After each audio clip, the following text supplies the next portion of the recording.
পবিত্র হজ পালন করতে গিয়ে ভয়াবহ হার্ট অ্যাটাকের শিকার হয়েছিলেন ৪ জন বয়স্ক হজযাত্রী।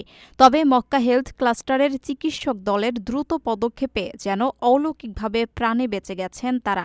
আন্তর্জাতিক মানদণ্ড মেনে জরুরি ভিত্তিতে চিকিৎসা দিয়ে এই ৪ জনের জীবন বাঁচানো হয়েছে বলে জানিয়েছে সৌদি আরবের স্বাস্থ্য বিভাগ।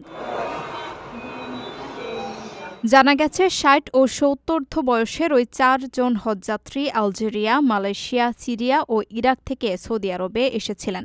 এর মধ্যে ইরাকের নাগরিক পেশায় একজন চিকিৎসক। হঠাৎ মারাত্মকভাবে হার্ট অ্যাটাক হলে তাদের দ্রুত মক্কার হাসপাতালগুলোতে নেওয়া হয়।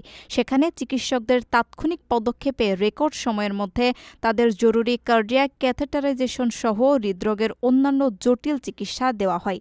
এতে খুব দ্রুতই তাদের শারীরিক অবস্থা স্থিতিশীল হয়ে ওঠে। কিং আবদুল্লাহ মেডিকেল সিটির কার্ডিয়াক সেন্টারে চিকিৎসা নেওয়া ইরাকের ওই চিকিৎসকের রক্ত সঞ্চালন কোনো ধরনের জটিলতা ছাড়াই স্বাভাবিক অবস্থায় ফিরিয়ে আনেন বিশেষজ্ঞ চিকিৎসকেরা। পুরোপুরি সুস্থ হয়ে তিনি ইতোমধ্যে হাসপাতাল ছেড়েছেন। প্রায় মৃত্যুর মুখ থেকে ফিরে দ্রুত এমন উন্নত চিকিৎসা সেবা পেয়ে দারুণ উচ্ছ্বসিত ইরাকের ওই চিকিৎসক। তিনি সৌদি আরবের চিকিৎসকদের আন্তরিকতা, দক্ষতা ও আধুনিক প্রযুক্তির ভূয়সী প্রশংসা করেছেন। পাশাপাশি হজযাত্রীদের জন্য এমন বিশ্বমানের চিকিৎসা সেবা নিশ্চিত করায় সৌদি সরকার ও সংশ্লিষ্ট কর্তৃপক্ষের প্রতিও গভীর কৃতজ্ঞতা জানিয়েছেন তিনি।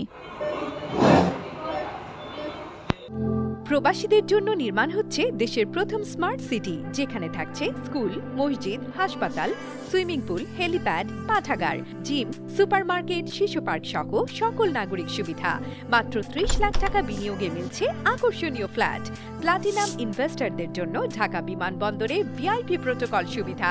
বিস্তারিত জানতে যোগাযোগ করুন স্ক্রিনে দেয়া হোয়াটসঅ্যাপ অথবা ইমো নাম্বারে।